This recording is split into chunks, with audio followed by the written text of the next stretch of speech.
பிரேசிலில் இருவருக்கு Ebola virus தொற்றினுடைய அறிகுறி கண்டுபிடிப்பு சர்வதேச எல்லைகளை மூடுவது குறித்து WHO விடுத்திருக்கின்ற ஆலோசனை.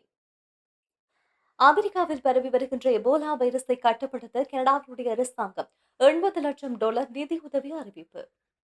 பிரான்சில் வன்முறையாக மாறிய கால்பந்தாட்ட வெற்றி கொண்டாட்டம், 780 பேருக்கும் அதிகமானோர் கைது.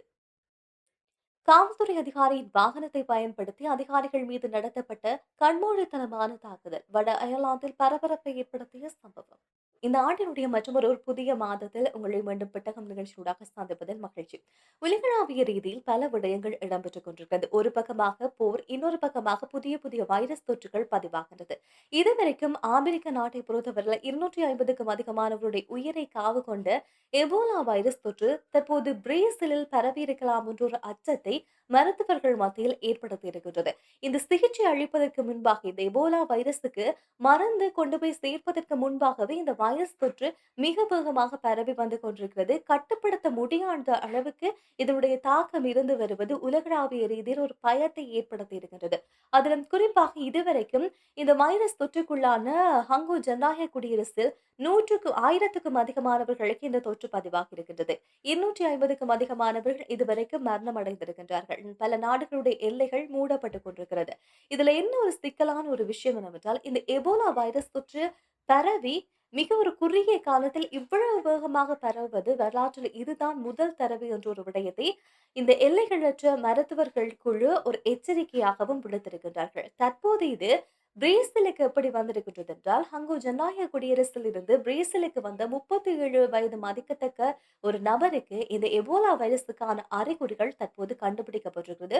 உடனடியாக குறித்த நபர் தனிமைப்படுத்தப்பட்டிருக்கிறார். அதே போல உகண்டாவிலிருந்து ரியோ டி ஜெனிவோ நகருக்கு வந்திருக்கின்ற ஒரு நபருக்கும் இந்த எபோலா வைரஸ் தொற்றுக்கான அறிகுறி இருக்கின்றது. தற்போது இந்த 2 பேரும் தனிமைப்படுத்தப்பட்டிருக்கிறார்கள். இவர்கள் மூலமாக பரவலாம் என்ற ஒரு அச்ச நிலை இருக்கின்றது. பாதிக்கப்பட்ட நபர்களுடைய உடலின் திரவத்தில் இருந்தோ இல்லாவிட்டால் இந்த வனவிலங்குகளோடு மிக நெருக்கமான தொடர்பு இருந்ததன் மூலமாக பரவி இருக்கலாம் என்று ஆரம்பத்தில் இது சொல்லப்படுகின்றது. இது குறிப்பாக இந்த தொற்று உள்ளானவர்களுக்கு கடுமையான வாந்தி, தோலில் தடிப்பு ஏற்படுதல், அதே போல கண், காது, மூக்கு, வாய் என்று உடலில் இருக்கின்ற இந்த துவாரங்கள் வழியாக இரத்த கசிவு ஏற்படுவது இதற்கான அறிகுறியாக பார்க்கப்படுகின்றது. சாதாரணமாக இந்த எபோலா வைரஸ் கொரோனா தொற்று போல எங்களால் கருத்தில் எடுத்துக்கொள்ள முடியாது. ஏனென்றால் இது மிகப்பெரிய பாதிப்பை ஏற்படுத்தக்கூடிய ஒரு தொற்றாகத்தான் இதுவரைக்கும் அடையாளப்படுத்தப்பட்டுக் கொண்டிருக்கிறது. என்றால் இறந்தவர்களுடைய உடல்ல இருந்து வரக்கூடிய இந்த திரவம் மிக வேகமாக தொற்றை ஏற்படுத்தும் என்ற ஒரு எச்சரிக்கையும் இதற்கு முன்பாக வெளிப்படுத்தப்பட்டது. அதே போல இதுவரைக்கும் இந்த தொற்றுக்கான சரியான மருந்தோ தடுப்பூசியோ கண்டுபிடிக்கப்படவில்லை என்பது இந்த தொற்றினுடைய தீவிரத்தன்மையை இன்னும் அதிகரிக்கலாம் என்ற ஒரு அச்சத்தையும் உலகளாவிய ரீதியில் ஏற்படுத்தி இருக்கிறது.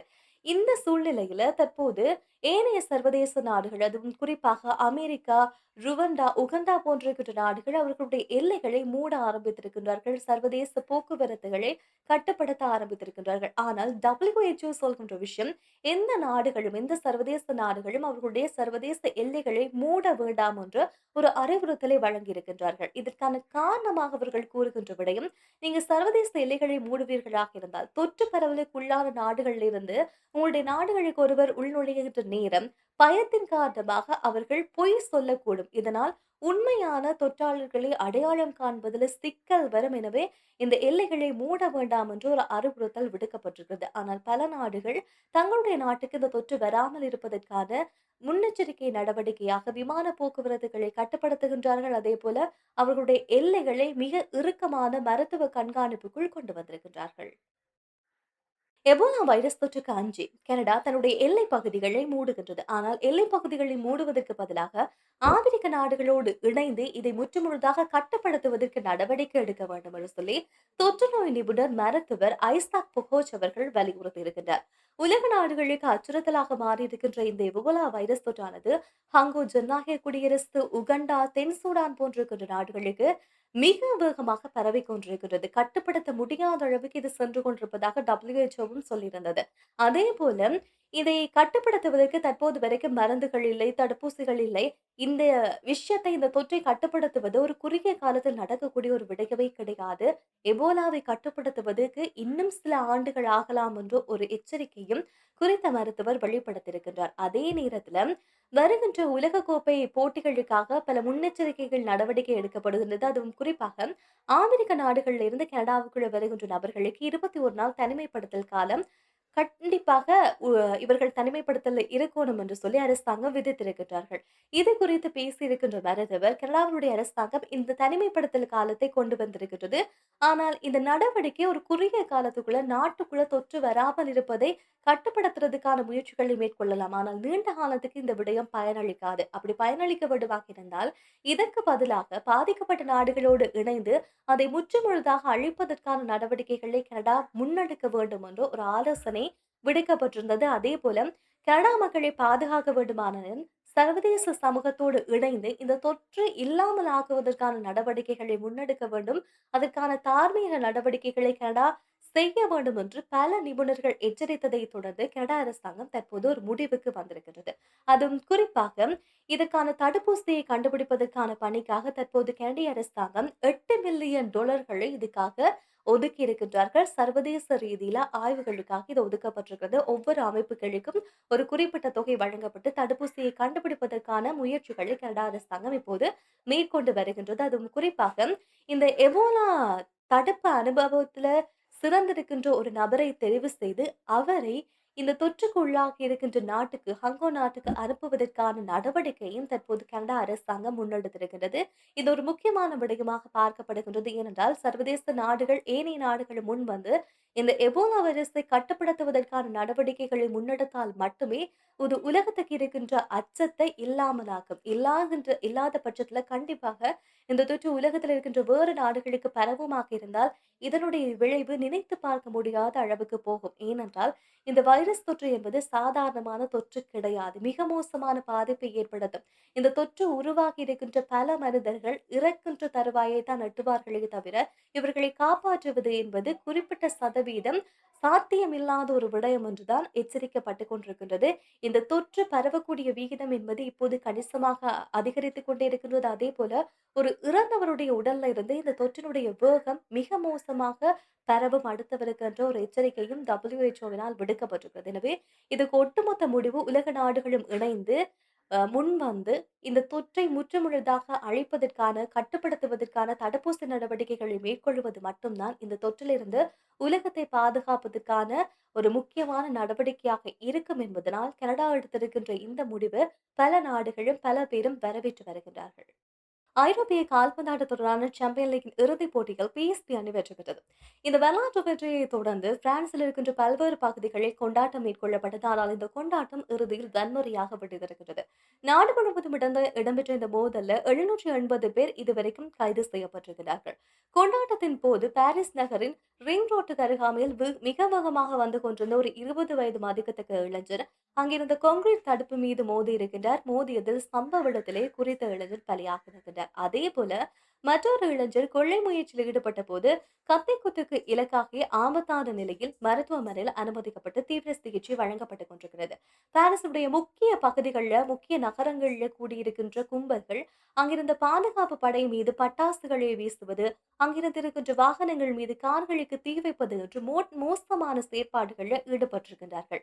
இதைத் தொடர்ந்து இந்த வன்முறையின் மூலமாக 57 பாதுகாப்பு படையினர் உள்ளிட்ட 219 பேர் காயமடைந்திருக்கின்றார்கள் என்ற ஒரு விஷயம் உள்துறை அமைச்சரினால் வெளியிடப்பட்டிருக்கிறது. இந்த விடயத்தை பார்க்கின்ற நேரம் கடந்த ஆண்டும் இதே அணி வெற்றி பெற்ற போது இந்த பிரான்ஸ்ல ஒரு வன்முறை சம்பவம் பதிவாகி இருக்கிறது. எனவே இதனால் முன்கூட்டியே இந்த சம்பவங்கள் எதுவும் ஏற்படக்கூடாது என்பதற்காக 22,000க்கும் அதிகமான பாதுகாப்பு படையினர் பாதுகாப்புக்காக நேற்றைய நாள் குவிக்கப்பட்டிருந்தார்கள். இதையும் மீறித்தான் இந்த வன்முறை நடந்தேறி இருக்கின்றது. இருப்பினும் 15 நகரங்களில கடைகள் சூறையாடப்பட்டிருக்கிறது. 71 நகராட்சிகளில் வன்முறை சம்பவங்கள் பதிவாகி இருக்கிறது என்று நாடு முழுவதுமே நேற்றைய நாள் மிக முக்கியமான பதற்றமான ஒரு சூழ்நிலையாகவே இருந்து வந்தது.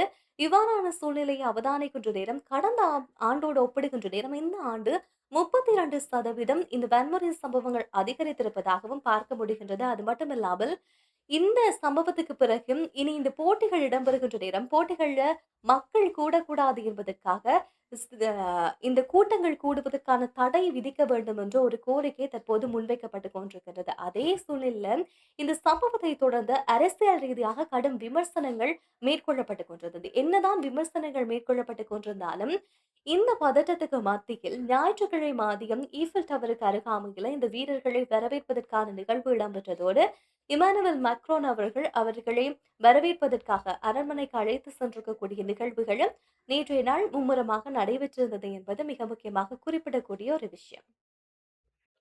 வட அயர்லாந்தில் திருடப்பட்ட காவல்துறையினுடைய வாகனத்தை பயன்படுத்தி ஒரு போலீஸ் அதிகாரியை மோதி கொலை செய்ய முயற்சித்த சம்பவம் பரபரப்பை ஏற்படுத்தியிருக்கிறது. இந்த சம்பவத்தின் போது குறித்த நபரை நோக்கி காவல்துறை துப்பாக்கிச் சூட்டையும் நடத்தியிருக்கின்றார்கள். சம்பவம் தொடர்பாக வட அயர்லாந்தினுடைய காவல்துறை வெளியிட்டிருக்கிற தகவலின்படி ஞாயிற்றுக்கிழமை அதிகாலை 4:45 மணி அளவில் டவுன் பேட்ரிக் நகரில் இருந்து பவுண்ட் ஸ்ட்ரீட் பகுதியில் சந்தேகத்துக்கிடமான வாகனம் ஒன்றை போலீசார் நிறுத்த முயற்சி செய்திருக்கின்றார்கள். ஆனால் அந்த வாகனம் நிற்காமல் தொடர்ந்தும் போலீசாரிடமிருந்து தப்பியோட முயற்சித்த நேரம், போலீசார் தங்களுடைய வாகனத்துல குறித்த வாகனத்தை திருத்தி சென்றிருக்கின்றார்கள். ஒரு குறிப்பிட்ட தொலைவுல அந்த வாகனம் கைவிடப்பட்ட நிலையில் கிடந்திருக்கின்றது. அதைத் தொடர்ந்து கால்நடையாக அந்த நபர்களை துரத்துறதுக்கு போலீசார் முயற்சி செய்திருக்கிறார்கள். இதை முடித்ததுக்கு பிறகு போலீசார் தங்களுடைய வாகனம் நிறுத்தி வைக்கப்பட்டிருக்கின்ற இடத்துக்கு வந்து பார்த்த நேரம், எதிர்பாராத விதமாக இவர்கள் யாரை துரத்தி சென்றார்களோ அந்த நபர் காவல்துறை வாகனத்தினுடைய ஓட்டுநர் இருக்கையில இருந்து தாறுமாறாக அந்த வாகனத்தை செலுத்திக் கொண்டிருந்திருக்கிறார்கள். உடனடியாக அதை தடுப்பதற்கு போலீசார் முயற்சி செய்திருக்கின்றார்கள். அந்த நேரத்துல குறித்த நபர் காவல்துறை வாகனத்தை பயன்படுத்தியே போலீசாரை தாக்கி கொலை செய்வதற்கான முயற்சியை மேற்கொண்டிருக்கின்றார். இந்த நேரத்துல தன்னை நோக்கி வந்திருக்கின்ற அந்த வாகனத்தை நிறுத்துவதற்காக குறித்த நபர் மீது போலீசார் துப்பாக்கிச் சூட்டையும் நடத்தியிருந்தார்.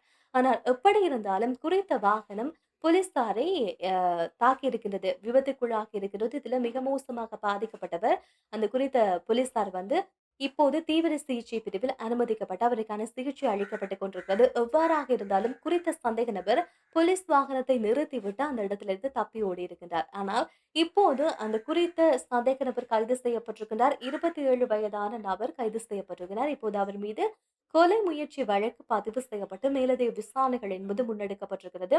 இதுல முக்கியமாக காவல்துறை தரப்புல இருந்து நாளுக்கு நாள் மக்களுக்காக வேலை செய்து கொண்டிருக்கின்ற இந்த காவல்துறையினருக்கு இப்படியான சம்பவங்கள் தொடர்ந்தும் நடைபெறுவது வருத்தம் அளிக்கின்றது. கண்டிக்கத்தக்க கூடிய ஒரு விடயம் என்று அவர்கள் சார்பான அறிக்கைகளை வெளிப்படுத்தி இருக்கின்றார்கள். இருந்தாலும் போலீசார் துப்பாக்கிச்சூடு நடத்தி இருப்பதன் காரணமாக இந்த வழக்கமான நடைமுறைப்படி வட அயர்லாந்தினுடைய காவல்துறை குறை தீர்ப்பாளர் அமைப்பிடம் இந்த சம்பவம் குறித்து தனியான விசாரணைகள் தொடர்வதற்காக இந்த விசாரணைகள் மேற்கொள்ளப்பட போகின்றது. எப்படி இருந்தாலும் இந்த வன்முறை சம்பவங்கள் தொடர்ச்சியாக எல்லா நாடுகளிலும் அரங்கேறிக் கொண்டிருக்கிறது. அதேபோல இந்த சம்பவத்துக்கு காவல்துறை தரப்பு வன்மையாக கண்டித்திருக்கின்றார்கள் என்றால் மக்களுடைய பாதுகாப்புக்காக காவல்துறை போராடுகின்ற நேரத்துல அவர்களுக்கு இப்படியான அசம்பாவித சம்பவங்கள் இடம்பெறுமாக இருந்தால் கண்டிப்பாக கண்டிக்கத்தக்க கூடிய ஒரு விடயமாக பார்க்கப்படுகிற அதே நேரம் இந்த விபத்தில் சிக்கியிருக்கின்ற அந்த காவல்துறை அதிகாரிக்கு தீவிர சிகிச்சை என்பது அளிக்கப்பட்டுக் கொண்டிருக்கிறது என்றால் கண்டிப்பாக காவல்துறையினர் இந்த விஷயத்துல அவர்களுடைய கண்டனத்தை தெரிவித்திருக்கின்றார்கள். இப்படி உலகளாவிய ரீதியில பல அசம்பாவிதமான சம்பவங்களும் பதிவாகின்றது. இன்னொரு பக்கமாக ஆரம்பத்தில் சொன்னது போல போர் ஒரு பக்கம், பொருளாதார சிக்கல் ஒரு பக்கம், இன்னொரு பக்கமாக வைரஸ் தொற்றுக்குள்ளாகக்கூடிய விடயங்கள் என்று எல்லா விடயங்களும் இடம்பெறுகின்ற நேரம் இப்படியான வன்முறைகளும் இடம்பெறுகின்றது. அதே நேரத்துல இந்த காலப்பகுதியில கூடிய அளவுக்கு சுகாதார ஆரோக்கியத்துல நீங்க கொஞ்சம் கவனம் செலுத்திக் கொள்ளுங்கள் என்பதை மீண்டும் மீண்டும் நாங்கள் உங்களுக்காக நினைவுபடுத்துகின்றோம். என்றால் இந்த காலப்பகுதியை சுற்றுலா மேற்கொள்ளக்கூடிய காலப்பகுதி, பிற நாட்டவர்கள் உங்களுடைய நாட்டுக்கு சுற்றுலா பயணங்களுக்காக வருவார்கள். இந்த நேரத்துல நீங்கள் உங்களுடைய சுகாதாரத்தை உறுதிப்படுத்திக் கொள்வதும், எங்கு போறீங்க, எங்கு செல்கின்றீர்கள், இந்த விலங்குகள் தொடர்பான இல்லாவிட்டால் இந்த விலங்குகளுடைய கழிவுகள் இருக்கக்கூடிய இடங்களுக்கு போவது எல்லாம் கூடிய அளவுக்கு தவிர்த்துக் கொள்வது இந்த காலப்பகுதியில நல்லது என்ற விடயத்தையும் சொல்லிக்கொண்டு நாளைய நாள் செய்திகளோடு மீண்டும் சந்திக்கலாம். நன்றி, வணக்கம்.